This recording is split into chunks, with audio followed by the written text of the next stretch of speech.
piece of context. So as I said, 37, found out about child abuse. Holy shit, went to therapy. The last 5 years of weight loss, a lot of the groundwork done. Went to the therapist. The therapist was like, holy shit, you've got your shit together. We're just, like, people take years to work through this shit. And I'm like, well, I kind of did. And we're just working through bedrock. And the therapist is like, yeah, you're doing well. Good job. So I'm not crazy, as... I'm not crazy. But, so Christmas time, find out my mom's fucking crazy. After Christmas, 2 or 3 months, I'm like, oh hey, this solves that problem I had of constant depression and loneliness, and it's gone. The problem's like fixed, or if not fixed, sufficiently addressed that I'm like as emotionally healthy as I am, but more emotionally healthy than I am financially healthy. I'm not bad off financially, but it's, you know, went from way down there to like, bing, normal, everything's, I'm like, holy shit, this is what other people feel like all the time, this is great. So, you all know I've met, well, anybody who's been last year, or the year before, I've been to seminary, I've graduated, I have a master's degree in theology, right? Yep. Christian dude. I grew up fucking fundamentalist, right? Like I grew up, young earth, evolution is a lie to disprove the Bible, one of those goddamn atheists. Purity culture, anybody not know what purity culture is? Okay. Like the whole 9 yards, right? Then I went to seminary, I spent 10 years sort of moving away from fundamentalism. I was like, that is some crazy bullshit. The Bible is theologically useful, I'm still a Christian, but it's not like literal 60 creationist, 6,000-year-old earth. It doesn't make a whole lot of sense when I understand the historical context. So I'm still Christian, theological, mainstream, liberal. Then I encountered this whole, oh, my childhood was like, not like nothing but abuse, but there was abuse in my childhood, holy shit, oh my God, what the hell? And then I was like, oh, the emotional healing. I feel good. I feel happy. This is what I've been praying for 30 years. God has answered my prayer after 30 years. Wait a minute. Now, before I continue, I would like to emphasize, anybody in this room who is a Christian, be Christian. I am not arguing that... I wasn't asking for hands. I am not saying my experience means that you shouldn't be a Christian. I am saying that my experience led me to some questions that I was like, and is why I'm not a Christian. If you're a Christian, stay Christian, because it is therapeutic to be a Christian. Like, I don't agree with you now anymore, so I'm not a Christian, I'm an atheist now. I'm not an evangelical, you should not be Christian. I'm just explaining my story and why I'm approaching this. But,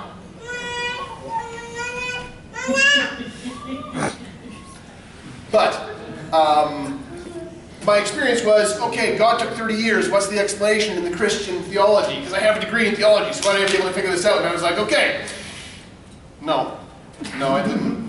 Seminary didn't mention any of this. I'll check the literature. It's just a subject I haven't studied enough. So I checked the literature. Literature had 3 explanations. One is, you suffer because you're a bad person and you deserve it. And I was like, I mean, now maybe I could buy that, but when I was 6 or 8 years old, that's not a good explanation. The second one is, yeah, but look how much good stuff God's given you. I'm like, okay, let's assume that. If God's responsible for all the good stuff I got, then is he not responsible for everything I got? Which means my crazy bitch mother.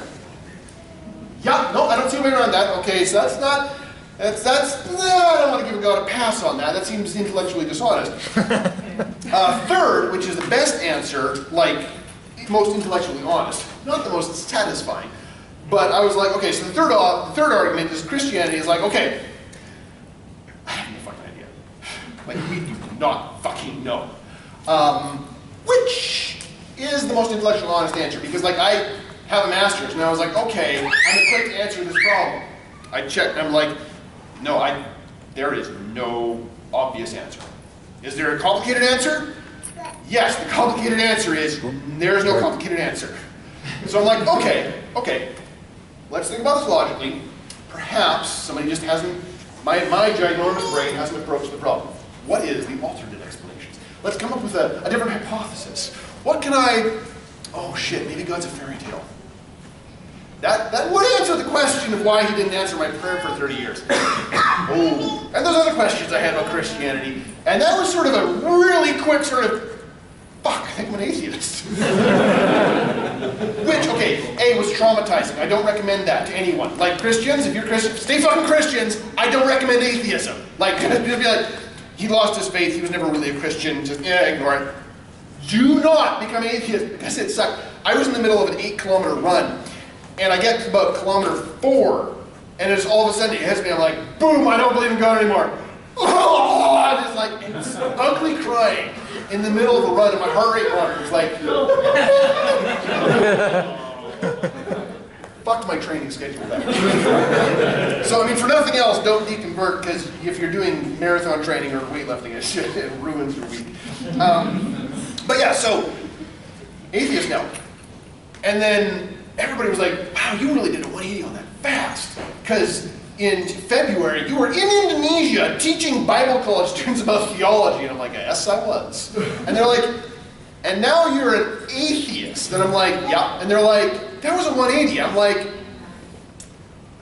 well, not really. Because all the same arguments. I'm like, yeah, this and this and this and this and this. And I always said, but we predicate all of Christianity on our experience with God. And the minute we go, I don't have an experience with God, well, the rest doesn't really follow, right? I'm like, I understand the Christian theology. Here's your basis. Here's your assumptions. I can still construct a pretty good, theologically conservative, thank you.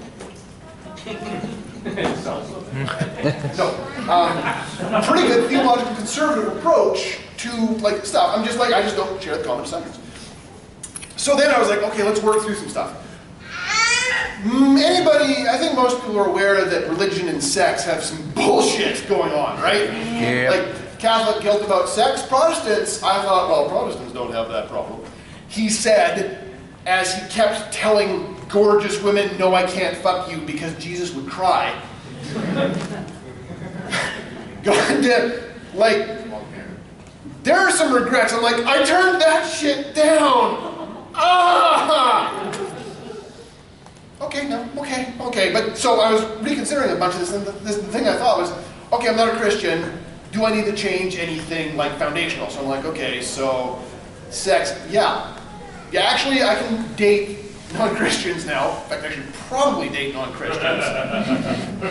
I used to bitch about, so here's the Christians I'm allowed to date, and here's the nerds I'm interested in dating. That's a very small overlap. And I'm like, oh wait, hey!